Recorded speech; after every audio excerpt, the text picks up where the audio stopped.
రైతులకు మద్దతు ధర ఇచ్చే వరకు ప్రభుత్వంతో పోరాడతామన్నారు మాజీ ఎమ్మెల్యే రాచమల్లు శివప్రసాద్ రెడ్డి. రైతుల పట్ల కూటమి ప్రభుత్వ తీరు బాధాకరమన్నారు. రైతుల గురించి తమకేమీ పట్టనట్లు వ్యవహరిస్తున్నారని ఆరోపించారు.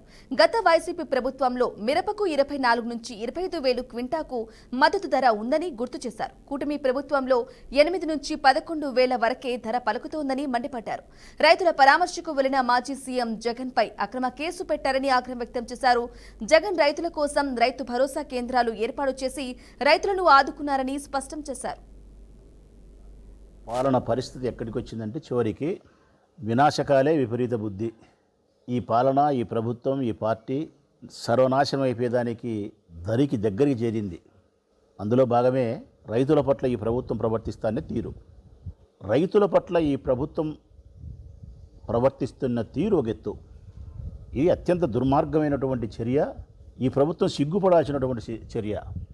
ఈ దేశానికి అన్నం పెట్టే రైతన్న యొక్క కష్టాలు, కన్నీళ్ళు తుడవడానికి నామమాత్రం ప్రయత్నం కూడా చేయలే ఈ ప్రభుత్వం.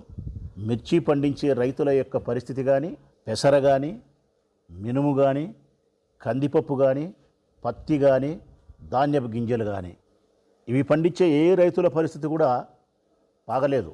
కృష్ణా జిల్లాలో కానీ, గుంటూరులో కానీ, ప్రకాశం కానీ, అనంతపురం జిల్లాలో కానీ, ఈ ప్రాంతంలో ఈ పంటలు పండించే ఏ రైతుల పరిస్థితి కూడా సక్రమంగా లేదు.